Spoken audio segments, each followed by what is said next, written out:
बिस्मिल्लाहिर्रहमानिर्रहीम। अस्सलाम वालेकुम। मेरा नाम डॉक्टर मोहम्मद सैफुर रहमान है और मैं एज़ डायरेक्टर और एक Khwaja Farid University of Engineering and Information Technology में काम कर रहा हूँ।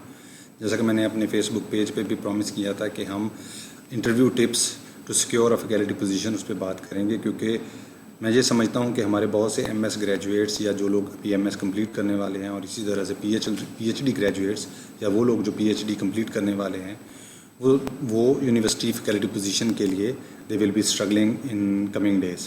तो उस सिलसिले में मैं अपना पर्सनल एक्सपीरियंस आपके साथ शेयर करना चाहता हूँ कि अल्हम्दुलिल्लाह मैंने 13 मुख्तलिफ़ जगहों पे इंटरव्यूज़ दिए और उसमें से अल्हम्दुलिल्लाह 11 जगहों पे मुझे जो है वो कामयाबी मिली। और इसी तरह से पिछले साल अपनी यूनिवर्सिटी में ही हमें 300 से 350 के करीब कैंडिडेट्स को डिफरेंट फैकल्टी पोजीशन, जिसमें असिस्टेंट लेक्चरर और असिस्टेंट प्रोफेसर शामिल थे, उनको इंटरव्यू करने का मौका मिला। तो इस एक्सपीरियंस से जो मुझे फैक्ट्स मिले, मैं ऐसे ही समझता हूँ कि मैं अपने जूनियर्स के साथ उनको शेयर करना चाहता हूँ, क्योंकि वो ऐसे माइनर पॉइंट्स हैं कि अगर उन पे वो काम करें तो उनके सक्सेस के चांसेस बढ़ जाएंगे। तो इसी सिलसिले में मैंने ये लेक्चर जो है ये प्लान किया है। इसमें पहले मैं कुछ बैकग्राउंड शेयर करना चाहता हूँ। पिछले साल की एक पिक्चर है जिसमें आप देखेंगे PhD doctor association of Pakistan जो है they are calling for a big protest, और उनके एचईसी के साथ निगोशिएशंस भी हुए और उन्होंने प्रोटेस्ट भी किए। बनिंगाला में भी प्रोटेस्ट हुआ। तो इसमें इशू ये आ रहा है कि हमारे पास पीएचडी ग्रेजुएट्स का नंबर जो है वो हर गुजरते दिन के साथ बढ़ता जा रहा है, और दूसरी जानब सूरत हाल ये है कि यूनिवर्सिटीज़ के अंदर एम्प्लॉयमेंट की इतनी अपॉर्चुनिटीज़ नहीं हैं, जिसकी वजह से एक इम्बैलेंस क्रिएट हो गया है। इसी चीज़ को अगर हम आगे बढ़ाएं तो पीएचडी का जो नंबर बढ़ रहा है, आप देखें कि 2000 के बाद जब से एचईसी आई है तो एचईसी ने पीएचडी और एमएस एजुकेशन को बहुत ज़्यादा एम्फसाइज़ किया है। उसके नतीजे में अब पाकिस्तान की तकरीबन बहुत सी यूनिवर्सिटीज़, मेरे ख्याल है 100 से ज़्यादा यूनिवर्सिटीज़ ऐसी हैं जो एमएस और पीएचडी प्रोग्राम्स को सक्सेसफुली चला रही हैं। तो इन हाउस या विद इन द कंट्री जो है वो पीएचडी ग्रेजुएशन भी बहुत ज़्यादा बढ़ गई है। इसके साथ साथ आप देखें कि चाइना बहुत बड़ी मार्केट है, जहाँ पे इस वक्त मेरा ख्याल है कि कोई 18 से 20 हज़ार के करीब लोग जो हैं वो पीएचडी कर रहे हैं पाकिस्तानी। इसी तरह से साउथ कोरिया है, मलेशिया है, यूरोप है, अमेरिका है। तो ऐसे ममालिक हैं जहाँ पे बहुत से लोग जो है वो पाकिस्तानी पीएचडी तकरीबन ख़त्म करने वाले हैं या वहाँ से करके वापस आ चुके हैं। तो जब इतना बड़ा पीएचडी काउंट हमारे पास मौजूद है और उसके मुकाबले में हमारे पास जॉब अपॉर्चुनिटीज़ बहुत महदूद हैं, तो एक कंपटीशन जो है या हाइपर कम्पेटिटिव इन्वायरमेंट जो है वो क्रिएट हो गया है। इस सिलसिले में मैं आपको ये बताना चाहता हूँ कि अगर आप पीएचडी कर लेते हैं तो पहली बात ये है कि ये इस चीज़ की गारंटी नहीं है कि आपको जॉब मिल जाएगी। उसकी बहुत सी वजूहात हैं, जिसमें सबसे अहम वजह मेरी नज़र में वो ये है कि जो हमारे पीएचडी स्टूडेंट्स हैं, ड्यूरिंग पीएचडी उनका मेन फोकस होता है रिसर्च के ऊपर या पब्लिकेशंस के ऊपर, लेकिन इसके साथ साथ कुछ और ऐसी स्किल्स हैं जिन पे उन्हें काम करना चाहिए, लेकिन उनका फोकस ही नहीं होता और वो काम नहीं करते। तो इस लिहाज से जब वो इंटरव्यू प्रोसेस में आते हैं तो वो वहाँ काफ़ी ज़्यादा मार खा जाते हैं। ये एक रीज़न है। दूसरी तरफ जब इतना कंपटीशन बढ़ चुका है और हाइपर कम्पेटिटिव इन्वायरमेंट भी है, तो मैं ये समझता हूँ कि जो नेचुरल प्रिंसिपल है वो वही है कि सर्वाइवल फॉर द फिटेस्ट। जो बेस्ट कैंडिडेट होगा उसे यूनिवर्सिटी में पोजीशन मिलेगी, और जो बाकी जो एवरेज कैंडिडेट्स हैं उन्हें स्ट्रगल करना पड़ेगा। तो ये नेचुरल प्रिंसिपल है। इसको हमें जहन में रख के अपने आप को ऐसे हाइपर कम्पेटिटिव इन्वायरमेंट के लिए तैयार करना चाहिए। इसमें एक और पॉइंट भी है, वो ये है कि एक चीज़ होती है हमारे पास सिस्टम, और दूसरी चीज़ होती है सिस्टम डायनामिक्स। सिस्टम हमारे पास ये है कि हमारे पास एक यूनिवर्सिटी है, उसका सिलेक्शन बोर्ड है, उनका एक प्रोसीजर है, ये सारा सिस्टम है जो लिखा हुआ है। लेकिन एक चीज़ होती है सिस्टम डायनामिक्स, जो विद इन द सिस्टम जो है वो रन करती है। सिस्टम डायनामिक्स को आप ऐसे समझिए कि एक कैंडिडेट है, वो एक यूनिवर्सिटी में अप्लाई करता है और उस यूनिवर्सिटी में उसका कोई जानने वाला नहीं है, तो वो जो कुछ उसके पास रिटन इन्फॉर्मेशन है सिस्टम के बारे में, उसी को लेके उसी को चलेगा और अपनी जॉब की कोशिश करेगा। लेकिन उसकी निस्बत दूसरा कैंडिडेट ऐसा है जिसका उस यूनिवर्सिटी में कोई जानने वाला है, कोई प्रोफेसर वाकिफ़ है, कोई दोस्त है, जो उसको सिस्टम से जो न्यूज़ हैं वो दे देता है कि जी सिलेक्शन बोर्ड की कंपोजिशन क्या है, सब्जेक्ट एक्सपर्ट्स कौन से हैं, रिक्रूटमेंट का तरीक़ेकार क्या है। तो ये सारी इन्फॉर्मेशन जो है ये सिस्टम डायनामिक्स टाइप चीज़ है। तो मैं ये समझता हूँ कि बहुत ज़्यादा पीएचडी कैंडिडेट्स जो हैं वो बेचारे सिस्टम के पीछे चलते हैं, सिस्टम डायनामिक्स को छोड़ देते हैं। तो मैं आपको ये भी कहूँगा कि आप जब किसी भी यूनिवर्सिटी के लिए अप्लाई करें तो सिस्टम को भी समझें और साथ साथ सिस्टम डायनामिक्स पे भी काम करें। कोई यूनिवर्सिटी के अंदर कोई आपका कोलीग है, कोई दोस्त है, उसको भी राब्ते में लाएं और उससे समझें कि यूनिवर्सिटी का रिक्रूटमेंट प्रोसेस क्या है, यूनिवर्सिटी की प्रेफरेंसेस क्या हैं, तो उस लिहाज से आप अपने आप को तैयार करें।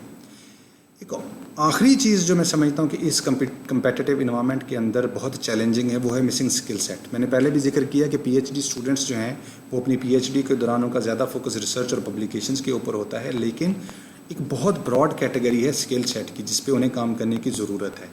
अब इतने हाइपर कम्पिटिटिव इन्वायरमेंट के अंदर अगर एक कैंडिडेट ऐसा आ जाता है जो एग्जैक्टली उस स्किल सेट को मैच कर रहा है, तो अल्टीमेटली जो है वो रिक्रूटमेंट में उसके चांसेस बढ़ जाते हैं एज़ कम्पेयर टू ऐसा कैंडिडेट जो कुछ एरियाज़ में तो अच्छा है, यानी रिसर्च और पब्लिकेशंस में ठीक है, लेकिन बाकी एरियाज़ में अगर वीक है तो अल्टीमेटली ओवरऑल वो जो है वो जस्ट एवरेज कैंडिडेट के तौर पे अपीयर होता है, he can not stand out. तो इन सारे पॉइंट्स पे हमें कोशिश करनी है कि हम यूनिवर्सिटी के अंदर एंट्री कर सकें। स्किल सेट मेरे नज़दीक 3 किस्म की स्किल्स जो हैं वो फैकल्टी मेंबर्स के लिए बहुत आम है। पहली है रिसर्च स्किल्स, दूसरी है प्रेजेंटेशन स्किल्स और तीसरी है मैनेजरियल स्किल्स। रिसर्च स्किल्स और प्रेजेंटेशन स्किल्स जो हैं वो यूजुअली पीएचडी स्टूडेंट्स को उनमें अच्छा होना चाहिए, लेकिन मैं आपको फ्रैंकली बता देता हूँ कि पीएचडी स्टूडेंट जो हैं वो सारे के सारे इन स्किल्स में अच्छे नहीं होते। बहुत ज़्यादा पीएचडी स्टूडेंट्स हैं जो रिसर्च स्किल्स में भी स्ट्रगल कर रहे होते हैं, उन्हें यही नहीं पता होता कि कौन सा रिसर्च क्वेश्चन जो है वो उनके लिए अहम है, क्योंकि जब हम देखते हैं कि रिसर्च प्रोजेक्ट्स कॉल आती है तो वो पूछ रहे होते हैं जी मैं किस एरिया में प्रोजेक्ट लिखूं, तो ये चीज़ ये साबित करती है कि उनका रिसर्च स्किल्स के ऊपर हाथ इतना स्ट्रॉन्ग नहीं है। इसी तरह प्रेजेंटेशन स्किल्स हैं, उसमें जनरल प्रेजेंटेशंस हैं, पब्लिक स्पीकिंग है, उसके अलावा मीडिया और सोशल मीडिया स्किल्स हैं कि आप टीचर हैं, आपका सोशल मीडिया अकाउंट है, फेसबुक है, तो आपको as a teacher, as a professor या प्रोफेशनल आपको पता होना चाहिए कि आपने अपने फेसबुक अकाउंट या ट्विटर अकाउंट के ऊपर किस किस्म की इन्फॉर्मेशन शेयर करनी है, किस किस्म की पिक्चर्स या पोस्ट्स आपने शेयर करनी है। फ्रैंकली स्पीकिंग कि अगर हम किसी का भी फेसबुक अकाउंट देखें तो कुछ 5, 10, 15 पोस्ट पढ़ने के बाद हमें उस बंदे की पर्सनैलिटी के बारे में पता चल जाता है कि इस बंदे की पर्सनैलिटी किस किस्म की है। तो आपको इन चीज़ों के बारे में कॉन्शियस रहना चाहिए और इनके बारे में आपको पढ़ना चाहिए। ये ऐसी चीज़ें हैं जो आपको कहीं भी कोई ट्रेनिंग में शायद अभी ना मिलें। वेस्ट में तो अब ये कल्चर आ गया है कि वहाँ पे ऐसी ट्रेनिंग्स अवेलेबल हैं। मे बी मैं अपने फोरम से ही कुछ ऐसी ट्रेनिंग्स इंशाल्लाह फ्यूचर में अरेंज करूँगा, लेकिन जनरली आपको ऐसी इन्फॉर्मेशन नहीं मिलती। तो मेरी सजेशन ये है कि जहाँ पे भी आप रुक जाएं तो ऐसी चीज़ों को गूगल करें, और गूगल करने के बाद आप 2, 4, 5 कॉलम ब्लॉग्स पढ़ लें, तो आप एक ऐसे कैंडिडेट जिसको बिल्कुल नहीं पता उसकी निस्बत आप फिर भी बहुत आगे चले जाएंगे और आपको कुछ ऐसे क्लूज़ मिल जाएंगे कि आप उन पर फर्दर काम करके एक स्ट्रॉन्ग कैंडिडेट बन सकते हैं। रिसर्च पेपर राइटिंग है, रिपोर्ट राइटिंग है, इसके बारे में पीएचडी कैंडिडेट्स को पता होना चाहिए। रिसर्च राइटिंग एक बहुत एक्सीलेंट स्किल है और आपको बिल्कुल आनी चाहिए। बहुत से ऐसे पीएचडीज़ हैं जो ऐसे मिल मिला के दोस्तों के साथ जो है वो पेपर लिख लेते हैं just for the sake of PhD degree, लेकिन एक्चुअली उन्हें ये स्किल नहीं आती। लेकिन मैं आपको ये बताना चाहता हूँ कि अगर आपने फैकल्टी पोजीशन पे रहना है, यूनिवर्सिटी में रहना है स्पेशली, तो आपको पेपर राइटिंग स्किल और प्रेजेंटेशन स्किल्स के ऊपर एक स्ट्रॉन्ग कमांड होनी चाहिए। जहाँ तक मैनेजरियल स्किल्स हैं, ये स्किल्स ऐसी हैं जो ज़्यादातर यूनिवर्सिटी में आने के बाद आप इनको सीखेंगे, लेकिन फिर भी कुछ ऐसी स्किल्स हैं जो मेरा ख्याल है कि आपको एज अ पीएचडी कैंडिडेट भी पता होनी चाहिए। उसमें पहली जो है वो इंफॉर्मेशन मैनेजमेंट है। ये एरिया बहुत वीक है, हम पीएचडी कर लेते हैं, उसके बावजूद भी हम जॉब सर्च में बहुत वीक रह जाते हैं और इसमें हमारा एटीट्यूड जो है वो बहुत कैजुअल होता है। यूजुअली हम अपने फ्रेंड्स को कह रहे होते हैं कि यार अगर कोई पीएचडी की जॉब आए तो मुझे बताना। और भाई अगर उसे भी जॉब की ज़रूरत है तो वो आपको क्यों बताएगा, पहले वो अपने आप को रखेगा। तो मैं समझता हूँ कि इस केस में हमें ज़्यादा रिस्पॉन्सिबिलिटी की ज़रूरत है कि हम एक ग्रेटर सेंस ऑफ रिस्पॉन्सिबिलिटी के साथ अपनी जॉब सर्च को इम्प्रूव करें, इन्फॉर्मेशन को गैदर करें। हमें पता होना चाहिए कि पाकिस्तान में कौन कौन सी यूनिवर्सिटीज़ हैं, नई यूनिवर्सिटीज़ कौन सी हैं, कहाँ पे नए डिपार्टमेंट्स बन रहे हैं, कहाँ पे हमें जॉब मिलने के चांसेस ज़्यादा हैं। याद रखें कि नई यूनिवर्सिटीज़ में पुरानी यूनिवर्सिटीज़ की निस्बत एम्प्लॉयमेंट के चांसेस हमेशा ज़्यादा रहते हैं।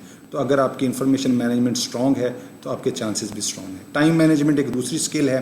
पीएचडी में हम बहुत ज़्यादा टाइम मैनेजमेंट सीखते हैं, लेकिन मैं ये कहना चाहता हूँ कि जो लोग पीएचडी कर रहे हैं या जो अभी जस्ट अबाउट टू फिनिश जिन्होंने की है, तो अपने टाइम मैनेजमेंट में से डेली अपनी रूटीन का 1 से 1.5 घंटा जो वो निकालें, जिसमें आप अपनी सेल्फ डेवलपमेंट के ऊपर काम करें। और ये जो स्किल सेट मैंने आपके सामने रखा है, स्किल सेट्स में जो स्ट्रेंथ्स आपकी हैं उनको छोड़ दें, जो वीक हैं उन पे आप काम करें। अगेन, अगर आपको कोई भी मटेरियल नहीं मिलता तो गूगल आपके लिए बहुत बड़ी हेल्प है, यूट्यूब इस वक्त बहुत बड़ी हेल्प है कि आप लोगों के लेक्चर्स ले सकते हैं। कुछ ऐसे ग्रुप्स हैं फेसबुक के, जैसे मेरा पेज है, मैं कोशिश करता हूँ कि अच्छा मटेरियल शेयर करूँ जिसको आप पढ़ के, मैं ये समझता हूँ कि आप अपने आप को स्ट्रॉन्ग कर सकते हैं।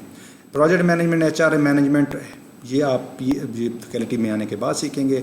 मेंटरिंग एक अच्छा सब्जेक्ट है, कुछ इसके ऊपर टॉपिक्स पढ़ लें, क्योंकि जब आप फैकल्टी में आ जाएंगे तो आपको MS स्टूडेंट्स सुपरवाइज़ करने पड़ेंगे, अंडरग्रेजुएट के स्टूडेंट्स सुपरवाइज़ करने पड़ेंगे। यूजुअली हम अपने PhD सुपरवाइज़र को कॉपी करते हैं, लेकिन मेरा ख्याल है कि अगर आप कुछ गाइड्स पढ़ लें तो आप इस एरिया में भी स्ट्रॉन्ग हो जाएंगे। टीम मैनेजमेंट, जब आप एक लैब में PhD करते हैं, 10 से 12 लोग होते हैं, आपका प्रोफेसर होता है, कुछ पोस्ट डॉक्स होते हैं, PhD स्टूडेंट्स होते हैं, MS स्टूडेंट्स होते हैं, तो आप एक टीम में काम करते हैं। गो कि आपको टीम में काम करने का तजर्बा है, लेकिन मैं फिर भी आपसे कहूँगा कि गूगल करें, कुछ टेक्स्ट निकालें और टीम मैनेजमेंट के बारे में पढ़ें। आपको बहुत सी ऐसी चीज़ें और भी पता चल जाएंगी कि जो आप उनको यूज़ कर सकते हैं। नेटवर्किंग एंड कोलैबोरेशन, ये बेस्ट स्ट्रेंथ है जो आपके पास होनी चाहिए, क्योंकि पाकिस्तान का जो एनवायरनमेंट है उसमें नेटवर्किंग बहुत ज़्यादा काउंट करती है। अगेन, अगर किसी यूनिवर्सिटी में आप जॉब के लिए जा रहे हैं और वहाँ पे डिपार्टमेंट के अंदर आपका कोई दोस्त मौजूद है, तो वो आपको बहुत ज़्यादा गाइड कर सकता है कि आप किस तरह से अपनी एप्लीकेशन प्रिपेयर करें, किस तरह से आप लोगों से मिलें, अपना इंटरव्यू की तैयारी करें।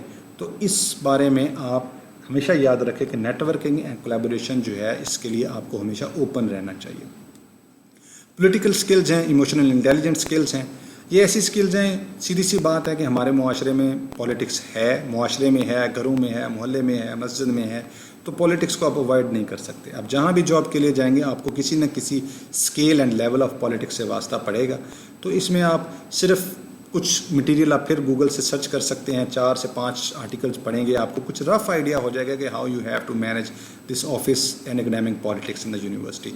ये ऐसी स्किल्स हैं जो मैं ये समझता हूँ कि आपको जॉब मिल गई है, नहीं मिली, या PhD कर चुके हैं या कर रहे हैं, MS कर रहे हैं, तो आप इन स्किल्स को 1 by 1 अपनी नोटबुक में नोट करें और उसके बाद इसके ऊपर काम करने के लिए तैयार हो जाएं। इंटरव्यू से पहले मैं एप्लीकेशन फॉर्म के बारे में बात करना चाहता हूं, क्योंकि ये आपका एप्लीकेशन फॉर्म जो है वो इंटरव्यू पैनल के सामने जाती है और इसमें कुछ ऐसी डेफिशिएंसीज रह जाती हैं जो बाद में आपको जिनकी कीमत पे करनी पड़ सकती है। उसमें सबसे पहले ये है कि हमेशा अपना एप्लीकेशन फॉर्म जो है उसे केयरफुली फिल करें, उसकी सारी इन्फॉर्मेशन और सारी डिटेल्स को फिल करें, अच्छे तरीके से फिल करें, कोई डेफिशिएंसी आपके एंड पे नहीं रहनी चाहिए। और एक और बात याद रखें कि जो एप्लीकेशन फॉर्म आप यूनिवर्सिटी में सबमिट करते हैं उसकी एक कॉपी आपके पास होनी चाहिए, जो आप इंटरव्यू से पहले पढ़ के जाएंगे कि आपने उसके अंदर लिखा क्या है। टाइपो एरर्स बहुत बड़ा एक इशू है, देखने को तो आप कहेंगे कि बहुत छोटी सी बात है। फॉर एग्जांपल रहीम यार खान में रहीम का R कैपिटल है, लेकिन यार और खान का जो Y और K है वो लोअर केस है, हालांकि ऐसा नहीं होता। ये छोटी सी चीज़ है, लेकिन ये इंटरव्यू पैनल को ये बताती है कि आप कितने केयरलेस हैं। और आप मुझे बताइए कि क्या आप किसी केयरलेस आदमी को जॉब देंगे? बिल्कुल नहीं। तो इसलिए इस किस्म के माइनर जेस्चर्स जो हैं वो आपके लिए बहुत बड़ी प्रॉब्लम क्रिएट कर सकते हैं। तो टाइपो एरर्स को हमेशा अवॉइड करें, इसीलिए मैंने कहा है कि आप अपने एप्लीकेशन फॉर्म को केयरफुली जो है वो फिल करें। उसके अलावा अपडेटेड इन्फॉर्मेशन दें और डॉक्यूमेंट्स भी जो हैं वो लेटेस्ट लगाएं। समटाइम्स जो है वो हम देखते हैं कि डॉक्यूमेंट्स जो एप्लीकेशन के साथ अटैच हैं वो कुछ हैं, CV स्पेशली CV जो है वो अपडेटेड CV नहीं होती। जो CV जो है वो आप एप्लीकेशन फॉर्म के साथ अटैच करते हैं और जो इन्फॉर्मेशन आप इंटरव्यू पैनल को दे रहे होते हैं ड्यूरिंग द इंटरव्यू वो बहुत डिफरेंट होती है।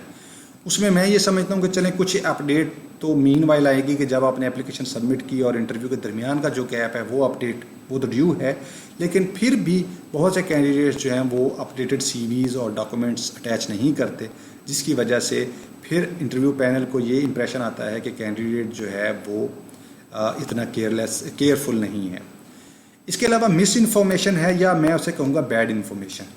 उसमें मैंने देखा है कि लोग अपनी पब्लिकेशंस में स्पेशली जो जर्नल्स के नाम होते हैं उनको सही लिखते ही नहीं हैं। जर्नल है एडवांस मटेरियल और आप एप्लीकेशन में जो फिल करें वो है जर्नल ऑफ एडवांस मटेरियल। अब ये दो बहुत मुख्तलिफ चीज़ें हैं। अगेन यहाँ पे रिस्पॉन्सिबिलिटी और केयरफुल रहने का जो आपका एटीट्यूड है वो सामने आता है। तो इससे हमें ये पता चल जाता है कि कैंडिडेट जो है वो केयरलेस है। तो केयरलेस कैंडिडेट के लिए बहरहाल आपकी सिंपैथीज जो है वो कम हो जाती हैं। जर्नल के नाम के साथ इम्पैक्ट फैक्टर की इन्फॉर्मेशन जो है वो भी मिस इन्फॉर्म होती है। उसमें स्पेशली प्रीडेटरी जर्नल्स का कॉन्सेप्ट जो है उसको गौर से समझें कि बहुत से जर्नल ऐसे हैं जो नाम नहाद हैं, सो कॉल्ड हैं, और वो क्लेम करते हैं कि they have impact factor but actually they don't have. तो ऐसी मिस इन्फॉर्मेशन को कभी भी आप अपने एप्लीकेशन फॉर्म में ना जाने दें, क्योंकि अगर बीइंग अ फैकल्टी मेंबर और claiming that you have a PhD and you don't have the right information that which kind of journals they are predatory and which kind of journals they are true, तो इसका मतलब ये है कि आपको पता ही नहीं है कि आप किस किस्म की जॉब में आना चाह रहे हैं। और मैं समझता हूँ कि यहीं से आपका नेगेटिव फीडबैक जो है वो आपके सारे इंटरव्यू प्रोसेस को तबाह कर सकता है। इसके अलावा हमेशा अपनी लेटेस्ट पिक्चर जो है रिसेंट और डिसेंट पिक्चर जो है उसको लगाएं। बाज़ औक़ात लोग खानापुरी के लिए टी शर्ट वाली पिक्चर लगा देते हैं, अजीबोगरीब कलर की शर्ट्स पहन के पिक्चर। तो आपको पता है कि आप एक प्रोफेशन में जा रहे हैं, तो मेरा ख्याल है कि आपको प्रोफेशनल होना चाहिए। तो पिक्चर चॉइस जो है उसमें आप रिसेंट और डिसेंट पिक्चर को ऐड करें। लास्ट चीज़ जो मैं मेंशन करना चाहता हूँ वो है कि चूज़ राइट जॉब डिसिप्लिन। उसमें ये होता है कि कुछ लोग ऐसे हैं जो बीएससी केमिस्ट्री में करते हैं, एमएससी केमिस्ट्री में करते हैं, लेकिन पीएचडी केमिकल इंजीनियरिंग में करते हैं। ये कल्चर ऐसे आपको बाहर सारे मुल्कों में ऐसा कल्चर मिलता है, वहाँ पे ये आम बात है, लेकिन पाकिस्तान में ये चीज़ आम नहीं है। तो अगर आपने पीएचडी केमिकल इंजीनियरिंग में किया है तो I would not suggest you to apply in chemical engineering field, क्योंकि इंजीनियरिंग में पाकिस्तान इंजीनियरिंग काउंसिल जो है वो चीज़ों को गवर्न करती है, और वो ये कहती है कि अंडर ग्रेड अगर आपकी इंजीनियरिंग में नहीं है और आपके पास पीईसी नंबर नहीं है तो that means you are not eligible to apply for this position. तो इसका मतलब ये है कि आप बुनियादी तौर पे अपने जो चांसेस ऑफ सक्सेस हैं उन पे कंप्रोमाइज़ कर रहे होते हैं। तो मेरी सजेशन यही होगी कि आप अपने राइट फील्ड या राइट डिसिप्लिन में अप्लाई करें। प्री इंटरव्यू कुछ चीज़ें हैं जो आपको करनी चाहिए and they create a huge difference. उसमें सबसे पहले ये है कि जो भी टारगेट यूनिवर्सिटी है आप उसकी कुछ प्री इंफॉर्मेशन इकट्ठी करें। लाइक उसकी हिस्ट्री क्या है, यूनिवर्सिटी कब स्टार्ट हुई थी, फॉर एग्जांपल 2014 में हुई थी, उसके करंट वाइस चांसलर कौन है, पहले वाइस चांसलर कौन थे, यूनिवर्सिटी ने इस टाइम पे क्या अचीवमेंट्स हासिल की हैं। इसी तरह आपका जो टारगेट डिपार्टमेंट है उसमें कितने फैकल्टी मेंबर हैं, एचओडी कौन है, उनके रिसर्च एंड डेवलपमेंट के फोकस क्या हैं, किस एरिया में वो काम करना चाह रहे हैं। तो ऐसी चीज़ें आपको पता होनी चाहिए, क्योंकि ये अमूमी तौर पे इंटरव्यू में ये चीज़ें पूछी जाती हैं और स्टूडेंट्स कहते हैं या एप्लीकेंट्स कहते हैं जी हमें तो नहीं पता। आप एक यूनिवर्सिटी में जॉब ढूंढने के लिए आ रहे हैं, इंटरव्यू देने आ रहे हैं और आपको पता ही नहीं है कि यूनिवर्सिटी क्या है, कब कायम हुई, उसका स्कोप क्या है, तो इसका मतलब ये है कि आपको उस यूनिवर्सिटी के साथ अभी तक कोई इंटरेस्ट या एफिलिएशन पैदा ही नहीं हुई। तो ये ऐसे पॉइंट्स हैं जो आपका केस वीक कर देते हैं। इसके अलावा एक और क्वेश्चन जो आपको इंटरव्यू से पहले तैयार करना चाहिए वो ये है कि what will be your contribution to the department and the university. बहुत अहम सवाल होता है और हमेशा ही इसको किसी न किसी एंगल से पूछा जाता है। ठीक है जी, आपने पीएचडी कर ली, रिसर्च कर ली, लेकिन अगर आपको यूनिवर्सिटी या डिपार्टमेंट हायर करता है तो आप क्या कंट्रीब्यूट करेंगे, आपकी वजह से डिपार्टमेंट या यूनिवर्सिटी को क्या फ़ायदा होगा। इस बारे में आपको अपना प्री एनालिसिस करना चाहिए और अपनी प्रीवियस अचीवमेंट्स और एजुकेशन को कोरिलेट करना चाहिए विद द यूनिवर्सिटी कि आपके आने से यूनिवर्सिटी या डिपार्टमेंट में क्या फ़ायदा होगा या क्या वैल्यू एडिशन आप करेंगे। एक और क्वेश्चन जो हो सकता है जिसके बारे में आपको कुछ वर्क करना चाहिए वो ये है कि why are you interested in particular this university. For example आप साहिवाल यूनिवर्सिटी में अप्लाई कर देते हैं, अब वो आपसे पूछते हैं कि आप तो लाहौर के रहने वाले हैं, why you are applying to Sahiwal, Sahiwal is a small town. तो अब आपको कोरिलेट करना है, आपको एक जस्टिफिकेशन देनी है कि आपका साहिवाल में इंटरेस्ट क्या है। आप कह सकते हैं कि जी I want to have a job और जो लाहौर है इज़ पैक्ड विद एम्प्लॉयमेंट, तो I don't find any option, so this is the option, so I am coming over here. तो इस तरह से, या आप साहिवाल के करीब किसी इलाके में रहते हैं तो आप बता सकते हैं कि जी मेरा जो होम टाउन है वो साहिवाल के करीब है, तो मैं इस वजह से अपने होम टाउन में वापस आना चाहता हूँ। बहुत से लोग आते भी हैं, तो आपके पास एक प्रॉपर जस्टिफिकेशन होनी चाहिए। उसके अलावा एक और चीज़ जो मैंने सिस्टम और सिस्टम डायनामिक्स में बात की थी कि आपको ये पता होना चाहिए कि आपके इंटरव्यू पैनल में कौन कौन है। उसकी जर्नल, अगर आप पब्लिक सेक्टर यूनिवर्सिटीज़ में अप्लाई कर रहे हैं तो आप सिलेक्शन बोर्ड की कंपोजिशन जो है वो यूनिवर्सिटी एक्ट से पता कर सकते हैं। इसके अलावा आप कोई रेफरेंस ढूंढें यूनिवर्सिटी के अंदर, उससे पूछें कि आपकी यूनिवर्सिटी की कंपोजिशन क्या है सिलेक्शन बोर्ड की। उन मेंबर्स को ढूंढें, उनमें कुछ मेंबर्स रेगुलर होते हैं, कुछ मेंबर्स जो हैं वो टेक्निकल मेंबर्स होते हैं। अगर आपको उनकी इन्फॉर्मेशन मिल जाती है, फॉर एग्जांपल मुझे पता चल जाता है कि professor x will be part of this selection board, तो मैं प्रोफेसर एक्स की प्रोफाइल पढ़ूंगा, उनके रिसर्च इंटरेस्ट्स पढ़ूंगा, तो मुझे उससे रफ अंदाज़ा हो जाएगा कि प्रोफेसर एक्स जो हैं वो किस किस्म के क्वेश्चंस मुझसे पूछ सकते हैं या उनका इंटरेस्ट किस किस्म का है। और अगर आपको कोई ऐसा बंदा मिल जाता है जो प्रोफेसर एक्स को जानता है या उसने प्रोफेसर एक्स को किसी इंटरव्यू में फेस किया है, तो वो आपको ज़्यादा अच्छी इन्फॉर्मेशन देगा कि जी इन प्रोफेसर का ट्रेंड किस तरफ है। तो ये थोड़ा सा प्री वर्क जो है वो आपको एक स्ट्रॉन्ग कैंडिडेट के तौर पे जो है वो पोज करेगा बिफोर दिस इंटरव्यू पैनल। अब इंटरव्यू डे है, उसमें आप अपनी जर्नी को प्लान करें। फॉर एग्जांपल आपने लाहौर से मुल्तान आना है, अब आप ने कोशिश ये करनी है कि आप इंटरव्यू में फ्रेश जाएं। आप देखें कि क्या आप right in the morning Lahore से निकलेंगे और मुल्तान पहुंच जाएंगे। अगर आपका इंटरव्यू जो है वो से 10 बजे है तो मैं आपको सजेस्ट नहीं करूंगा कि आप इन द मॉर्निंग आएँ, क्योंकि आप देखें कि पाकिस्तान है, कोई हादसा हो सकता है, कोई गाड़ी का एक्सीडेंट हो सकता है, टायर पंक्चर हो सकता है या कोई भी और इमरजेंसी हो सकती है जिसकी वजह से आप लेट हो जाएं, तो it's not a good impression. आप ना पहुंच पाएँ, it's not a good thing. तो इस केस में आप एक दिन पहले ऐसी जगह पे पहले पहुंच जाएं, रात वहाँ रेस्ट करें, कुछ अपनी प्रिपरेशन करें और सुबह फ्रेश जो है वो आप यूनिवर्सिटी में जाएँ इंटरव्यू देने के लिए। इंटरव्यू वेन्यू पे यानी यूनिवर्सिटी में आप हमेशा टाइम से पहले पहुँचें। अमूमी तौर पे जो भी टाइम यूनिवर्सिटीज़ देती हैं उससे 2, 3, 4 घंटे लेट इंटरव्यू होता है, लेकिन एज अ कैंडिडेट आपकी रिस्पॉन्सिबिलिटी ये है कि आप बिफोर टाइम वहाँ पहुँचें। बाज़ औक़ात ऐसे होता है कि कैंडिडेट की टर्न आ जाती है और पता चलता है जी कैंडिडेट तो अभी अवेलेबल ही नहीं है। तो जो कैंडिडेट अपने इंटरव्यू में लेट है तो वो क्लास में कैसे टाइम पे जाएगा। तो ये कुछ छोटे से जेस्चर्स हैं जो बेसिकली हमें एप्लीकेंट की पर्सनैलिटी को देखने या समझने का मौका फराहम करते हैं। इसी तरह से अपने डॉक्यूमेंट्स जो आपके कॉल लेटर में लिखे हुए हैं वो सारे डॉक्यूमेंट्स साथ लेके जाएं। इंश्योर करें कि वो आपके पास हैं, चेकलिस्ट में क्लिक करें कि जी ये चीज़ें मेरे पास हैं, तो उनको साथ लेके जाएं। ड्रेस अप प्रोफेशनली, आप प्रोफेशनल जॉब के लिए जा रहे हैं तो आपको प्रोफेशनल होना चाहिए। उसमें यह है कि 2 पीस अगर आप पहन सकते हैं तो वेरी गुड। अगर आप ऐसी जगह जा रहे हैं जैसे साउथ पंजाब है जहाँ गर्मी इस वक्त ज़्यादा है और समर में आप इंटरव्यू देने आ रहे हैं, तो आप उस पर ट्रेड ऑफ कर सकते हैं कि एक फिर भी प्रोफेशनली अच्छा ड्रेस पहने। शूज़ बेल्ट की मैचिंग है, पैंट शर्ट की अच्छी मैचिंग है, टाई की अच्छी मैचिंग है, वो आप करें। जो भी अच्छा ड्रेस होना चाहिए, डिसेंट होना चाहिए। इसमें कलर कॉम्बिनेशंस को देखें, कुछ कलर्स जो हैं वो प्रोफेशनली ऑड होते हैं। जीन्स या टी शर्ट जो है वो प्रोफेशनली ऑड है पाकिस्तान में, यूरोप में चल जाती है, यहाँ नहीं चलती। तो आप जहाँ जॉब करना चाहते हैं आप उसी हिसाब से जो है वो अपने आप को टेम करें, उसी हिसाब से अपने आप को कन्वर्ट कर लें। तो प्रोफेशनली ड्रेसअप हों ताकि एक नाइस लुक हो, उस हिसाब से आपका इंप्रेशन जो है वो अच्छा जाएगा। उसके बाद आप वेटिंग रूम के अंदर याद रखें, अमूमी तौर पे आप यूनिवर्सिटीज़ ने सिक्योरिटी कैमराज लगाए हुए हैं, तो वेटिंग रूम में भी बाज़ का कैमराज लगे होते हैं, तो आप मॉनिटर हो रहे होते हैं। तो कोशिश करें कि वहाँ वेटिंग रूम में जब भी आप बैठे तो कूल एंड काम, ज़्यादा बातें करने की ज़रूरत नहीं है, आप अपना कूल एंड काम जेस्चर जो है वो उसको मेंटेन रखें। इंटरव्यू के लिए जब आपको कॉल की जाएगी कि जी फ़लाँ कैंडिडेट आ जाए, तो अब आप इंटरव्यू रूम में एंटर होते हैं तो आप कॉन्फिडेंस के साथ जाएं। आपका एक प्रोफेशनल जेस्चर होना चाहिए, एक अच्छी चाल कॉन्फिडेंस के साथ आपको एंटर होना चाहिए और उसके साथ आप अस्सलाम वालेकुम कहें सारे पैनल को, और जो चेयर है जहाँ पे आपने बैठना है उसके पास जाके खड़े हो जाएं। कुछ ही लम्हों में आपको कोई ना कोई कैंडिडेट जो पैनल का बंदा है वो आपसे कहेगा कि जी हैव अ सीट, तब आप उस सीट के ऊपर बैठ जाएं। उसके बाद आप मेंबर्स को एक बर्ड आई व्यू से चेक करें कि जी कितने मेंबर्स हैं, राइट पे कितने हैं, लेफ़्ट पे कितने हैं, मेल कितने हैं, फीमेल कितने हैं, और चेयर की तरफ जो है वो आप अपना ध्यान फोकस करें।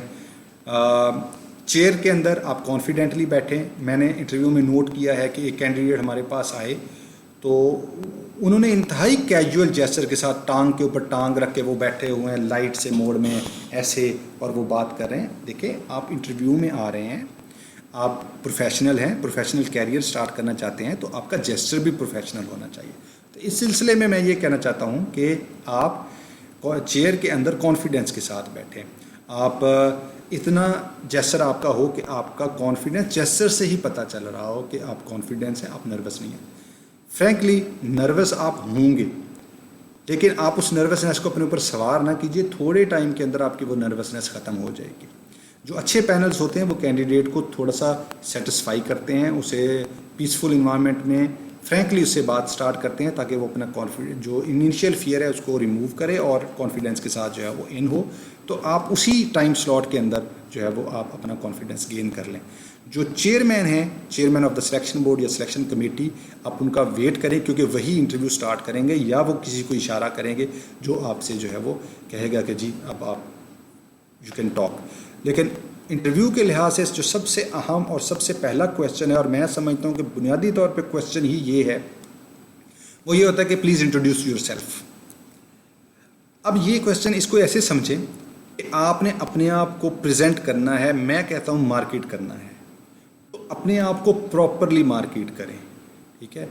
उसमें इस क्वेश्चन को मैं इसलिए अहम समझता हूँ कि अगर आपने इस पार्ट को अच्छा किया तो इंटरव्यू को आप ड्राइव करेंगे, क्योंकि जो इन्फॉर्मेशन जो जेस्चर्स आप देंगे पूरा पैनल उन्हीं जेस्चर्स को फॉलो करेगा और आपसे क्वेश्चन करेगा।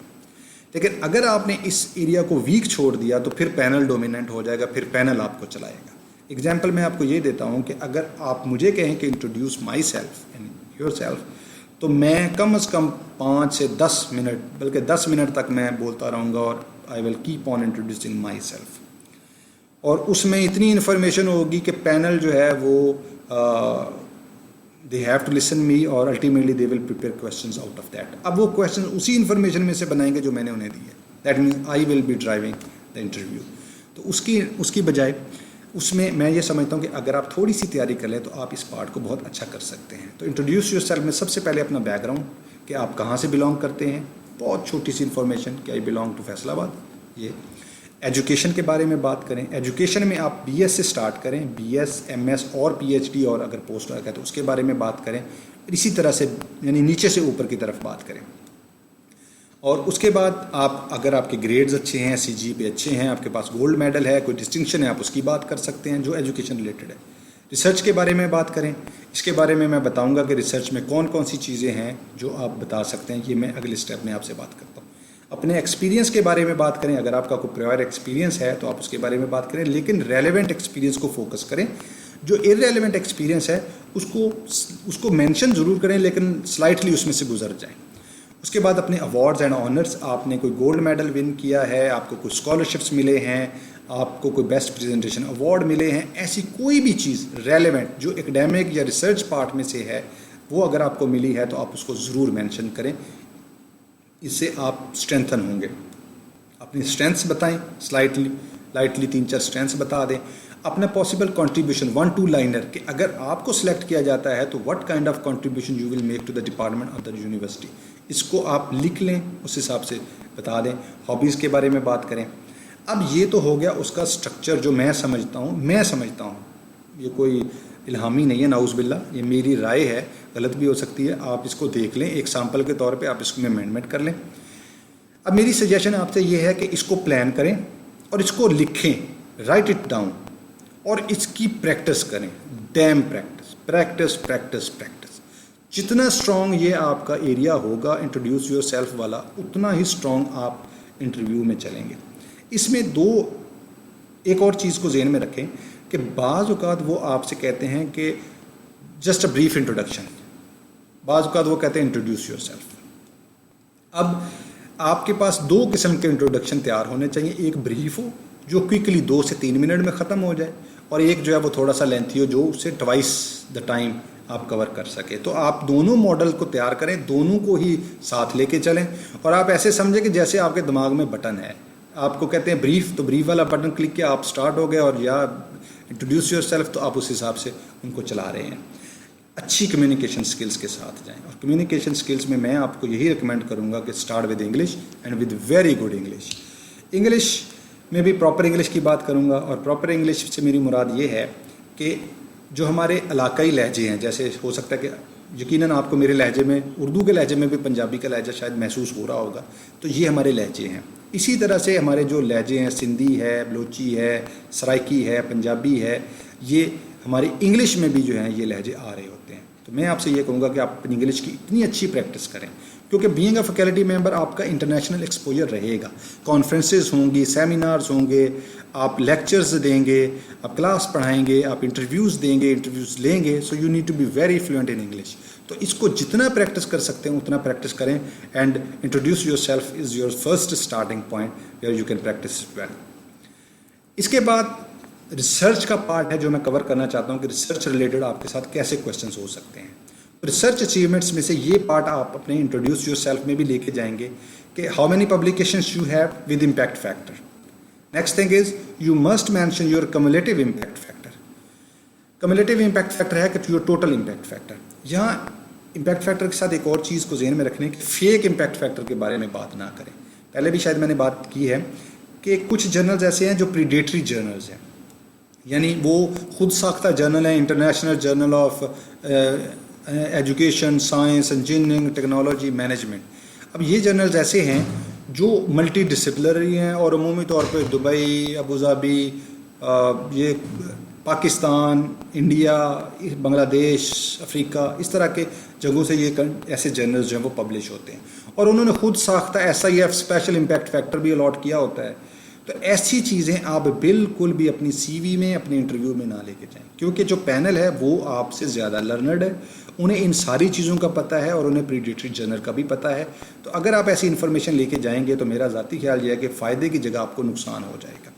तो आप ऐसी सारे जो फेक या ऐसी जो लेस इंपॉर्टेंट चीज़ें उन्हें आप रिमूव कर दें। तीसरे नंबर पे इसी में आप एक एग्जांपल मैं आपको ये देता हूँ कि ये कैसे नेगेटिवली इन्फ्लुएंस करता है। हमारे पास इंटरव्यू में एक साहब आए, वो 3-4 साल से असिस्टेंट प्रोफेसर थे एक यूनिवर्सिटी में। Just because of the location वो यूनिवर्सिटी स्विच करना चाह रहे थे। वो आयरलैंड में रहे थे 3-4 साल। अब उन्होंने एंड पे हमें अपनी कंट्रीब्यूशन या अचीवमेंट्स में बताया कि जी I am proud to inform you that my publication has been accepted in reputed journal with an impact factor 8। अब बीइंग डायरेक्टर और एक आई वाज स्टन, मुझे इंटरेस्ट था कि हमें अगर ऐसा कैंडिडेट मिलता है तो why should we leave him. लेकिन जब मैंने उनसे जर्नल का नाम पूछा तो मैं डाउट में चला गया। मैंने उनसे पूछा कि जी वो मुझे कोई पेपर है तो दिखाएं। उन्होंने एक्सेप्टेंस लेटर मुझे दिखाया। बिलीव मी कि वो एक वर्ड का डॉक्यूमेंट था जिसमें लिखा हुआ था जी उनका नाम, उनकी यूनिवर्सिटी का नाम और एक्सेप्टेंस हो गई जी, मुबारकबाद, और इम्पैक्ट ये जी जर्नल है और इसका इम्पैक्ट फैक्टर ये है, और नीचे साइन भी हुए थे। प्रॉब्ली उन्होंने पेमेंट की थी जिसके उन्हें ये एक्सेप्टेंस मिली थी, क्योंकि ओपन एक्सेस जर्नल जो हैं वो पेमेंट लेते हैं। लेकिन जब मैंने उसे सर्च किया तो वो एक फ़ेक जर्नल, फेक तो नहीं, प्रीडेटरी जर्नल था जो पैसे लेते हैं, पेपर छापते हैं, और उन्होंने खुद साख्ता भाई स्पेशल इम्पैक्ट फैक्टर 8 था। उसका कोई भी जो मेन थॉमस का डेटाबेस है उसमें उनका कोई इंक्लूजन थी ही नहीं। तो ऐसी चीज़ें नेगेटिव इन्फ्लुएंस करती हैं, आप ऐसी चीज़ों से अवॉइड करें। जब आपने कम्युलेटिव इम्पैक्ट फैक्टर की बात की है तो आप उसको कोरिलेट करें कि आपके कम्युलेटिव इम्पैक्ट फैक्टर का बेनिफिट क्या होगा यूनिवर्सिटी को। जो हमने कंट्रीब्यूशन की बात की थी, आगे भी बात करेंगे, तो उसको आप इस चीज़ के अंदर ऐड करें। अब आप उन्हें ये बताएं कि जी जो आपका कम्युलेटिव इम्पैक्ट फैक्टर है वो कैसे यूनिवर्सिटी या डिपार्टमेंट को फ़ायदा दे सकता है। उसमें सादा सी बात ये है कि जैसे इंजीनियरिंग के केस में अगर आप इंजीनियर हैं और आपका इम्पैक्ट फैक्टर 50 से ज़्यादा है तो आपको उसमें 20 मिलियन तक का रिसर्च प्रोजेक्ट जो है वो आप HEC से ले सकते हैं, और ये बहुत बड़ी बात है, ये एक अचीवमेंट है। आप यूनिवर्सिटी को बेसिकली बहुत ज़्यादा कंट्रीब्यूट कर सकते हैं उस केस में। तो मैं आपको ये कहना चाहता हूँ कि आप उसको कोरिलेट करें अपने कम्युलेटिव इम्पैक्ट फैक्टर को इस तरह की फंडिंग एजेंसी के साथ कोरिलेट करें कि जी आप इतना प्रोजेक्ट ला सकते हैं, यू आर एलिजिबल। तो ये एक अच्छी वाइब्स हैं, अच्छा इंप्रेशन है जो आप यूनिवर्सिटी को दे सकते हैं। आपने बुक चैप्टर्स लिखे हैं उन्हें मेंशन करें, कॉन्फ्रेंसेस में गए हैं उन्हें मेंशन करें, और पेटेंट्स हैं इज़ वेल एंड गुड, आप उनकी बात करें। तो ये हो गया आपका रिसर्च कंट्रीब्यूशन। इसी तरह से आपको इसे एक्सप्लेन करना है when you will introduce yourself. वहाँ मैंने रिसर्च स्किप कर दिया था, उसकी एक्सप्लेनेशन यहाँ पे दे दी है। अच्छा, अब एक और चीज़ जो है, कुछ कैंडिडेट्स हमारे पास आते हैं स्पेशली चाइना से, मलेशिया से या कोरिया से। वो कहते हैं कि जी हमारे I have published 20 papers during my PhD। Wow, it's just a big wow. लेकिन अब उसमें हम क्रॉस क्वेश्चनिंग उनसे स्टार्ट करते हैं कि just to know what is his real contribution to those number of publications. तो मेरा क्वेश्चन यूजुअली ये होता है कि how many papers you have published as first author और कॉरस्पॉन्डिंग ऑथर।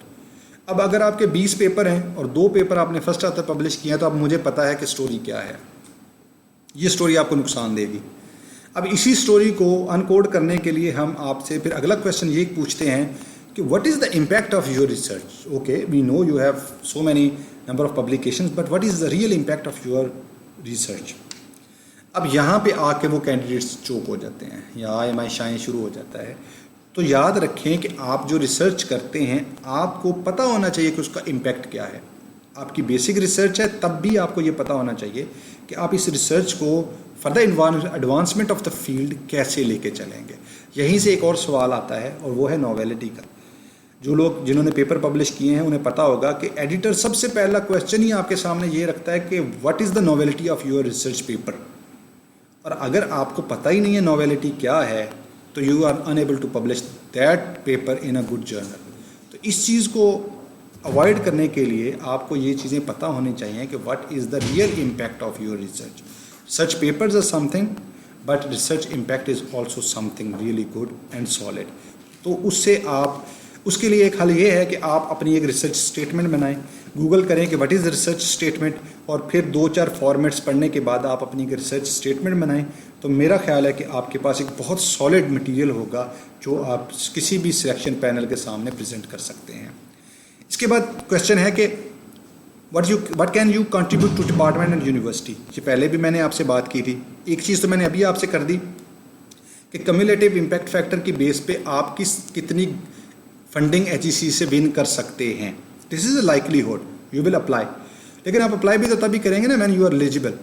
तो आप उसको कोरिलेट करेंगे मेरा इतना इम्पैक्ट फैक्टर है और मैं इतनी ग्रांट ला सकता हूँ। यहाँ पे एक और वीकनेस जो मैंने कैंडिडेट्स में नोट की थी वो ये थी कि बहुत ज़्यादा PhD कैंडिडेट्स थे, उन्हें पता ही नहीं था कि HEC के अलावा कौन सी फंडिंग एजेंसी है और HEC में भी रिसर्च प्रोग्राम्स कौन कौन से जहाँ वो अप्लाई कर सकते हैं। अल्लाह के बंदे, आप PhD कर चुके हैं, फैकल्टी मेंबर बनना चाहते हैं, तो मेरी राय ये है कि आपको HEC के सारे रिसर्च एंड डेवलपमेंट प्रोग्राम्स का पता होना चाहिए जहाँ आप अप्लाई कर सकते हैं, क्योंकि यही तो आपका कंट्रीब्यूशन होगा to the department, to the university, और यही आपका सेलिंग पॉइंट है। और यही वो चीज़ है जिसे मैं सर्वाइवल फॉर द फिटेस्ट कहता हूँ कि यहाँ आके लोग मार खा जाते हैं। उन्हें अंदाज़ा ही नहीं होता कि वो कितनी वैल्यू एडिशन कर सकते हैं। जब उन्हें अंदाज़ा नहीं होगा तो वो उसको प्रेजेंट ही नहीं करेंगे, प्रेजेंट नहीं करेंगे तो ultimately they will be an average candidate और ultimately they will be rejected, क्योंकि हमारे पास पूल ही इतना बड़ा है।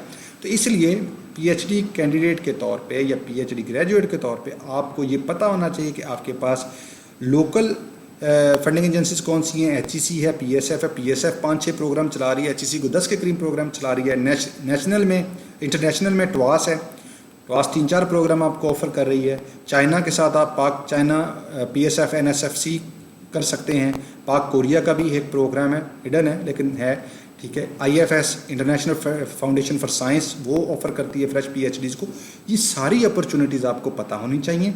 पता होंगी तो उनको अप्लाई करेंगे, पता होंगी तो आप पैनल को बताएंगे कि जी मुझे ये पता है। अगर आप ये सारी इन्फॉर्मेशन पैनल के सामने रख देते हैं, अब मुझे बताइए कि एक ऐसा candidate who is already ahead of time, who is going proactive, तो उसको लेने में हमें कोई हर्ज नहीं है, क्योंकि वो तो जैसे ही ज्वाइन करेगा he knows everything, he will just try to he will start applying for such kind of opportunities.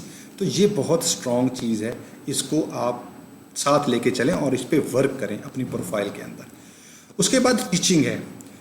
Research में फिर भी लोग स्ट्रॉन्ग होते हैं, लेकिन फ्रेश PhDs इस एरिया में बहुत ज़्यादा वीक होते हैं, टीचिंग के एरियाज़ में बहुत ज़्यादा वीक होते हैं। हमने कुछ कैंडिडेट्स के इंटरव्यू किया और जब उनसे पूछा तो उन्होंने कहा कि जी आप हमारी रिसर्च के बारे में बात करें, क्योंकि मैंने PhD की हुई है। भाई PhD आपने की है for the sake of degree, आपके पास रिसर्च स्किल्स हैं, लेकिन यूनिवर्सिटी में जब हमने आपको भर्ती करना है तो you will be a faculty member. तो बीइंग अ फैकल्टी मेंबर आपको पता होना चाहिए कि you have to teach classes. तो इस सिलसिले में सबसे पहले आपको पता होना चाहिए कि आप कौन से सब्जेक्ट्स आपको पसंद हैं। पसंद होना ही सिर्फ बात नहीं है, आपको वो आने भी चाहिए, क्योंकि जैसे ही आप ये कहेंगे कि मेरे ये स्ट्रॉन्ग सब्जेक्ट्स हैं तो पैनल आपके सामने उस सब्जेक्ट्स में से क्वेश्चंस रखेगा, और फिर अगर आप क्वेश्चंस को आंसर नहीं करते तो इसका मतलब ये है कि आप देयर इज़ सम मिसमैच। इसी तरह उन सब्जेक्ट्स की कुछ स्टैंडर्ड रेफरेंस बुक्स का भी आपको पता होना चाहिए। इसके अलावा कुछ केसेस में हम जब कैंडिडेट से पूछते हैं कि आपके पास टीचिंग एक्सपीरियंस है, तो वो कहते हैं जी नहीं है। तो मैं फिर उनसे अगला सवाल ये पूछता हूँ कि जी आप टीचिंग कैसे करेंगे, आपके पास कोई ट्रेनिंग्स हैं? कोई ट्रेनिंग नहीं है। तो ये एक ऐसा ब्लैंक एरिया है जिसको आपको फिल करना चाहिए, और इस एरिया के लिए आप जो है वो ऑनलाइन कोर्सेज ले सकते हैं। आपके सामने EDX है, कोर्सेरा है, और भी बहुत से ऑनलाइन प्लेटफॉर्म्स हैं जहाँ पे आप मुख्तलिफ़ किस्म के ट्रेनिंग प्रोग्राम्स कर सकते हैं। आपको 5 से 10 हज़ार की इन्वेस्टमेंट करनी पड़ेगी, लेकिन ये इन्वेस्टमेंट आपके बहुत काम आएगी, क्योंकि अगर आप ट्रेंड टीचर हैं तो आपके लिए पैनल को सेटिस्फाई करना भी आसान है, और जैसे ही आप जॉब में आएंगे आपके लिए पढ़ाना भी आसान है। आप इस चीज़ को भूल जाएंगे, आपने PhD की हुई है तो आप by the virtue of PhD you are a good teacher, ऐसे नहीं होता। आपको उसमें ट्रेनिंग चाहिए, और ये सर्टिफिकेट हमें कॉन्फिडेंस देगा कि जी आप अच्छे टीचर जो है वो साबित हो सकते हैं। इसके साथ अगर आपका कोई टीचिंग एक्सपीरियंस है तो उसे ज़रूर मेंशन करें, क्योंकि वो बहुत स्ट्रॉन्ग चीज़ है। टीचिंग स्किल्स में कुछ स्किल्स ऐसी हैं जो मैं चाहता हूं कि आपने अगर वो नहीं सीखी तो आप उन्हें सीखें। उनके फोरम्स भी हैं, आप उन पर चले जाएं। आप गूगल करें ऑनलाइन कोर्सेज, यूट्यूब के ऊपर बहुत सी वीडियोस पढ़िए। आपको सर्टिफिकेट ना भी मिले तो एटलीस्ट आपको स्किल्स तो आती हैं, और वो स्किल्स आप अपने पैनल को बता सकते हैं कि जी आई नो दीज स्किल्स, मैंने यूट्यूब पे ये पढ़ा है। जैसे ही आप यूट्यूब का नाम लेंगे और बताएंगे कि मैंने पढ़ा है या लेक्चर अटेंड किया है, तो मैं ये समझूंगा कि आपको पता है कि आप इस जॉब में आना चाहते हैं, आपका इंटरेस्ट है। क्योंकि अगर आपका इंटरेस्ट है तो ही आप उसको परसू कर रहे हैं। इसमें टीचिंग में माइक्रो टीचिंग स्किल्स सीखें, पैडागोजिकल स्किल्स सीखें। ब्लूम्स टेक्सोनोमी बहुत बिकने वाला मटेरियल है, आपकी मार्केटिंग के लिए बहुत अच्छा है, क्योंकि जो नेक्स्ट फेज़ है स्पेशली इंजीनियरिंग एजुकेशन में, और अब ये बाकी एजुकेशन में भी आ जाएगा, वो है आउटकम बेस्ड लर्निंग और एजुकेशन, और उसकी सारी बेस ब्लूम टेक्सोनोमी के ऊपर है। और मैं पर्टिकुलरली ये क्वेश्चन एप्लीकेंट से पूछता हूँ कि व्हाट इज़ ब्लूम्स टेक्सोनोमी। अगर आपको ब्लूम्स टेक्सोनोमी का नहीं पता तो how can you be a good teacher. तो अब आप नेट पे जाएं, गूगल करें कि ब्लूम टेक्सोनोमी क्या है। यकीन माने 2 से 3 आर्टिकल पढ़ेंगे तो आपको 50% 50 to 60% समझ आ जाएगी कि ये ब्लूम टेक्सोनोमी है क्या। PhD करने का फ़ायदा ही ये है कि now you can read anything. Math के हैं तो बायोलॉजी भी पढ़ लेंगे तो बायोलॉजी भी समझ आना शुरू हो जाएगी। अल्हम्दुलिल्लाह आपके अंदर वो स्किल्स हैं, टेस्ट तो करें। आखिरी चीज़ ये है कि इसी की एक स्ट्रेंथ आपकी ये हो सकती है कि आप अपनी टीचिंग स्टेटमेंट प्रिपेयर करें। गूगल में सर्च करें कि टीचिंग स्टेटमेंट क्या होती है, उस डॉक्यूमेंट को अपने लिए प्रिपेयर करें। यकीन माने it will be a really good strength for your future. उसके बाद अब मैं जनरल क्वेश्चंस की तरफ आता हूँ। जनरल क्वेश्चंस में हम यूजुअल जो क्वेश्चन पूछते हैं कि व्हाट आर योर स्ट्रेंथ्स, तो लोग सोच में पड़ जाते हैं। तो आपको अपनी कुछ अच्छी स्ट्रेंथ्स जो है वो पता होनी चाहिए। फिर उन स्ट्रेंथ्स के साथ आपको ये भी पता होना चाहिए कि आपने से पर्टिकुलरली स्ट्रेंथ X को सिचुएशन Y हल करने में कैसे यूज़ किया। आपके पास कुछ एग्जांपल्स भी होने चाहिए। अच्छा, स्ट्रेंथ्स का तो लोगों को पता होता है, लेकिन जब हम वीकनेस की बात करते हैं तो लोगों बिल्कुल ब्लैंक। एक कैंडिडेट को जब हमने उनकी वीकनेस के बारे में पूछा, वो कहते हैं वीकनेस, मेरी तो कोई वीकनेस नहीं है। ऐसे नहीं होता। Being human we have some weaknesses, तो कुछ आइडेंटिफाई करें।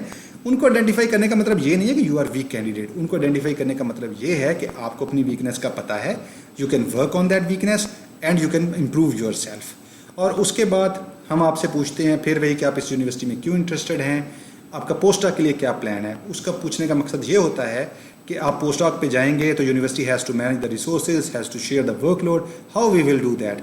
तो if you say that immediately I am going for a post doc, this is not a good thing, क्योंकि आपको यूनिवर्सिटी में 2 से 3 साल रुकना है and then you should opt for a post doc. तो ऐसा कभी जिक्र भी ना करें कि जी मेरे पास तो पोस्ट डॉक का लेटर है और आई विल गो, ऐसे ना कहें। फीमेल्स के केस में हम कुछ और क्वेश्चंस भी करते हैं।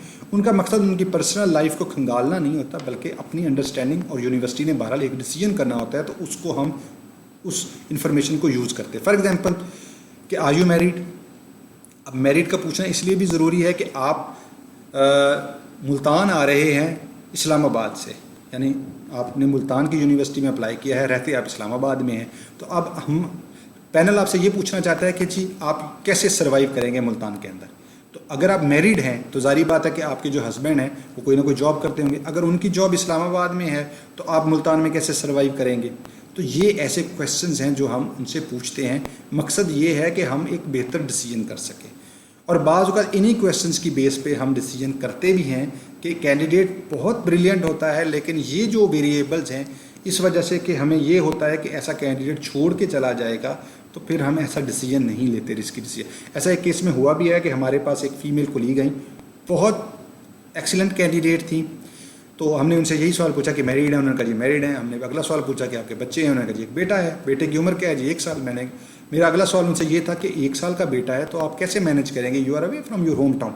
तो उन्होंने कहा जी इस शहर में मेरे जो हैं वो रिलेटिव्स रहते हैं, मेरे हस्बैंड जो हैं वो बाहर होते हैं, तो आई विल मैनेज। तो हमने उन्हें ऑफ़र कर दी क्योंकि वो she was an excellent candidate. लेकिन यकीन माने कि within 1 semester she has to withdraw her job just because of her son, क्योंकि वो अपने बेटे को मैनेज नहीं कर पा रही थी। ये नेचुरल चीज़ें हैं, ये इन्फ्लुएंस करती हैं हमारे डिसीजन मेकिंग को भी और आपकी चॉइस को भी। तो इसलिए ये जो है ये हम पूछते हैं। इसी तरह आपके हस्बैंड की जॉब, हस्बैंड अगर इस्लामाबाद में, आप यहाँ हैं, आप यहाँ अकेले कैसे सर्वाइव करेंगी। तो ये ऐसी चीज़ें हैं जिनकी बेस पे हम डिसीजन मेकिंग करते हैं।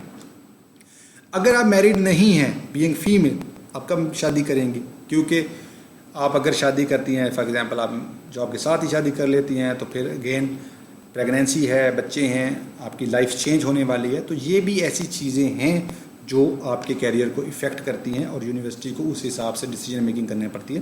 बहरहाल ये आपका नेचुरल राइट है टू बी मैरिड और किड्स, फैमिली, एवरीथिंग। लेकिन इनको सिर्फ इसलिए पूछा जाता है कि यूनिवर्सिटी उस फ्रेम में रह के आपके लिए अपना डिसीजन करे जो कि विन विन सिचुएशन में हो, आपको भी फ़ायदा हो और यूनिवर्सिटी को भी फ़ायदा हो। जनरल क्वेश्चंस में बाज़ औक़ात हमारे पास ऐसे कैंडिडेट्स आते हैं जिनकी करंट सैलरी, जो वो सैलरी ड्रॉ कर रहे होते हैं, वो जो सैलरी हम उन्हें ऑफ़र करने जा रहे होते हैं उससे ज़्यादा होती है। तो ये क्वेश्चन भी होता है। तो इसमें हम डाउट में आ जाते हैं कि हाई सैलरी छोड़ के एक बंदा लो सैलरी पे क्यों आएगा। तो अगर आपके पास भी ऐसा केस है तो आप उसके बारे में प्रीटी श्योर हैं कि आप कैसे मैनेज करेंगे। एक और क्वेश्चन जो हम पूछते हैं कि हम अगर आपका जो करंट एम्प्लॉयर है उससे अगर हम आपके बारे में रेफरेंस लेटर मांगे तो आर यू कंफर्टेबल। कुछ केसेस में कैंडिडेट कंफर्टेबल नहीं होते। तो अगर ऐसी कोई अनकंफर्टेबल सिचुएशन है तो आपको ओपनली उसके बारे में बात करनी चाहिए कि why you don't want to have that. एक और क्वेश्चन पीएचडीज़ के केस में अब ये है, अब तो खैर ये सिनेरियो चेंज हो गया आईपीएफपी वाला, कि हम उन्हें रेगुलर की बजाय आईपीएफपी की ऑफ़र देते थे कि जी आप आईपीएफपी पे हमारे साथ काम करना चाहते हैं या नहीं। उसमें हमारे पास क्वेश्चन ये है कि इंटरव्यू है 15 मिनट का, उसमें हम कैंडिडेट को जितना भी अच्छा जज करना चाहें तो हम कुछ गलती कर सकते हैं। तो ये 1 साल का क्वेश्चन जो है वो हमें दे देता है कि कैंडिडेट को हमारी समझ आ जाती है बीइंग यूनिवर्सिटी, और यूनिवर्सिटी को कैंडिडेट की समझ आ जाती है कि जी वो कैसे हम चल पाएंगे या नहीं चल पाएंगे। तो both can have their own decision. एक और चीज़ जो हमने नोट की कुछ कैंडिडेट्स के केसेस में कि वो they were switching their jobs too quick. एक कैंडिडेट आए हमारे पास इंजीनियरिंग में, तो उन्होंने जिस दिन वो हमारे पास इंटरव्यू देने आए उससे कुछ 2-3 हफ्ते पहले उन्होंने इस्लामाबाद में ज्वाइनिंग दी एक जगह, और वो हमारे पास इंटरव्यू देने आ गए। तो अब पैनल ने उनसे पूछा कि जी you are moving too fast. उसके बाद फॉलोअप क्वेश्चन ये आया कि अगर आपको उन्होंने कहा जी मैं होम टाउन के करीब आना चाहता था। अब उनसे अगला सवाल ये हुआ कि अगर से 1 महीने बाद आपको होम टाउन से ही कोई ऑफ़र आ जाए फिर क्या करेंगे। Bluntly he said I will go. अब आप मुझे बताएं कि यूनिवर्सिटी एक सिलेक्शन प्रोसेस करती है, एप्लीकेशंस लेती है, स्क्रीनिंग करती है, इंटरव्यू कॉल करती है, फिर किसी को ऑफ़र देती है, और जिसको ऑफ़र देती है वो बंदा अगर 1 महीने के बाद चला जाए तो यूनिवर्सिटी का सारा प्रोसेस जो है वो शटर हो जाएगा। तो इस वजह से ऐसी चीज़ें आपको मैनेज करनी चाहिए अपने इंटरव्यू के अंदर कि आप ऐसी कोई भी बात ना कहें जो नेगेटिव हो और जिसका इन्फ्लुएंस जो है वो नेगेटिव जाए। अब जनरल असेसमेंट जो है वो क्या है वो भी मैं बता देता हूँ। नॉर्मली सारी जगहों पे नहीं, नॉर्मली एजुकेशन के 20 नंबर होते हैं और उसमें हम देखते हैं कि आपके ग्रेड्स क्या हैं और किस एजुकेशनल इंस्टीट्यूट से आपने पढ़ा है। इसमें चाइना से जो लोग पढ़ के आते हैं उनकी डिग्री पे थोड़ा सा जो है वो क्वेश्चन मार्क रहता है। जो अच्छी यूनिवर्सिटी से पढ़ के आते हैं तो वो तो हम देख लेते हैं क्यूएस रैंकिंग में होती हैं, लेकिन जो मिडिल क्लास यूनिवर्सिटीज़ होती हैं उनके बारे में हम उन पे स्ट्रॉन्ग डिफेंस लेते हैं कि जी why you should be selected for this job. लेकिन पाकिस्तान से अगर कोई कैंडिडेट से नस्ट से, कायद आज़म यूनिवर्सिटी से, पंजाब यूनिवर्सिटी से, यूएफ से या यूईटी से आ रहा है तो ये अच्छे इदारे हैं, इनको प्रेफर किया जाता है। वर्ल्ड रैंकिंग में जो अच्छी यूनिवर्सिटी से लोग करके आते हैं तो उनको भी प्रेफर किया जाता है। तो अब ये बात भी नोट कर लें कि जब आप अपने एजुकेशन को इंट्रोड्यूस करवा रहे होंगे, इंट्रोड्यूस योर सेल्फ में, आप अपनी यूनिवर्सिटी की रैंकिंग को भी बताइए कि आपकी यूनिवर्सिटी जिस कंट्री से आप करके आ रहे हैं उसमें कितनी रैंकिंग में है, टॉप 10 में है, टॉप 5 में है, और वर्ल्ड रैंकिंग में उसका क्या नंबर है। तो this is a strong message that you have been to good universities. उसके बाद अपना वर्क एक्सपीरियंस और कम्युनिकेशन स्किल्स हैं। कम्युनिकेशन स्किल्स ओपन हैं, इंटरव्यू में ही पता चल जाती हैं। और जो आपका वर्क एक्सपीरियंस है उसमें मैंने आपको बताया कि रेलेवेंट टीचिंग और रिसर्च एक्सपीरियंस के बारे में बात करें। जहां डेफिशिएंसी है कोशिश करें सर्टिफिकेट से, ऑनलाइन लर्निंग से उस डेफिशिएंसी को फिल करें। कम्युनिकेशन में अच्छी इंग्लिश बोलें। मैं उस बहस में नहीं जाना चाहता कि इंग्लिश हमारी नेशनल लैंग्वेज है या नहीं है। अच्छी इंग्लिश बोलें, आपको बोलनी चाहिए। As a scientist you must have good communication skills, specially good fluency in English. Confidence अच्छा होना चाहिए। आप कुछ कैंडिडेट्स हमने देखे उनकी आवाज़ ही नहीं निकलती, आवाज़ है तो शिवरिंग है, बहुत स्लो बोलेंगे। ये उनके confidence, low level of confidence को शो करता है। ऐसी कोई चीज़ आपने नहीं करनी। Ability to understand and explain, ऐसे कैंडिडेट्स भी आते हैं हम उनसे कोई सवाल करते हैं जवाब कोई आ रहा होता है, तो इस केस में भी आपने जो है इस चीज़ को एक्सप्लेन करना है कि आपका जो है वो प्रीवियस यानी आपकी अंडरस्टैंडिंग क्या है और आप क्या एक्सप्लेन कर रहे हैं। Quality of voice matters a lot. Shivering नहीं होनी चाहिए, बहुत ऊंचा ना बोलें, कॉन्फिडेंस होना चाहिए, सॉलिड वर्ड्स होने चाहिए, अच्छी पिच होनी चाहिए, बहुत ऊंचा ना बोलें, बहुत लो ना बोलें, मीडियम साउंड हो और क्वालिटी अच्छी हो आपकी। ये आपके कॉन्फिडेंस को शो करती है। अपना एक्सपीरियंस बता रहा हूँ कि जितने कैंडिडेट्स अच्छी वॉइस के साथ बोले उनमें मैंने हमेशा इंटरेस्ट शो किया, सारे पैनल ने इंटरेस्ट शो किया और उनको फिर हम डिग आउट करते गए। जो बहुत वीक बोल रहे थे तो उन पे अल्टीमेट क्वेश्चन यही आ रहा था कि जो 5-10 बंदों के पैनल के सामने इतनी लो वॉइस में बात करें, क्लास कैसे पढ़ाएंगे। तो ये आपका कॉन्फिडेंस जो है ये आपके साथ होना चाहिए। पर्सनैलिटी के 20 नंबर कि आपकी ड्रेसिंग कैसी है, जेस्चर कैसा है, बिहेवियर कैसा है, टांग पे टांग रख के तो नहीं बैठे, ठीक है, या आप अपने पटाखे तो नहीं निकाल रहे ऐसे ऐसे, ये तो नहीं कर रहे, या आप ऐसे ऐसे तो नहीं कर रहे इंटरव्यू के दौरान। ये सारी चीज़ें होती हैं, हमने देखी हैं। तो ये सारे जेस्चर्स आपकी पर्सनैलिटी का हिस्सा होते हैं, तो इस पर आपको काम करने की ज़रूरत है। इसमें आप मिररिंग कर सकते हैं, शीशे के सामने खड़े हो जाएं, अपना इंट्रोड्यूस योर सेल्फ। आपको जॉब नहीं मिली, आज से अपना इंट्रोडक्शन जो है उसको करना शुरू कर दें। इंशाल्लाह जैसे ही मौका आएगा तो you will be star candidate. Potential to contribute, जो मैंने क्वेश्चन भी पूछा था कि आप अदारा भी ये जानना चाहता है कि आपको हायर करने से आप क्या कंट्रीब्यूट कर सकेंगे।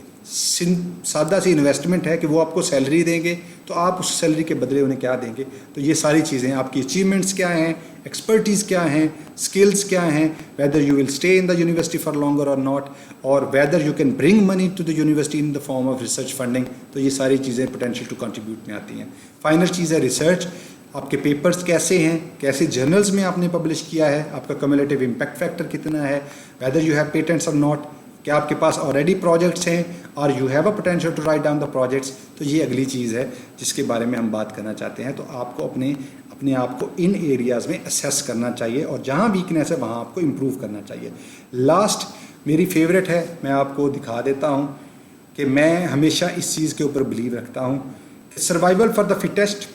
कंपटीशन हर गुजरते दिन के साथ बढ़ेगा। चाइना में इस वक्त 18 से 20 हज़ार लोग PhD कर रहे हैं जो पाकिस्तानी हैं।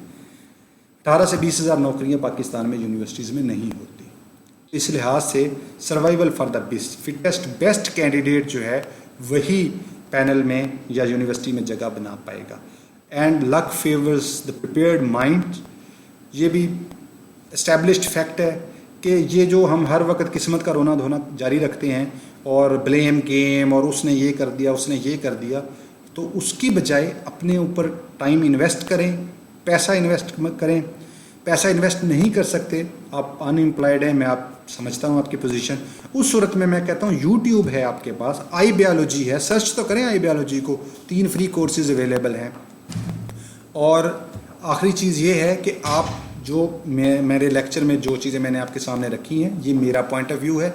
ये हार्ड साइंस नहीं है, ये सॉफ्ट साइंस है। Situation to situation, place to place और man to man point of view में डिफरेंस होगा, तो इसको समझिए। मैंने ये प्रेजेंटेशन इसलिए बनाई है कि जो यंग PhDs हैं, जो रिसर्चर्स हैं, उनकी हेल्प हो सके।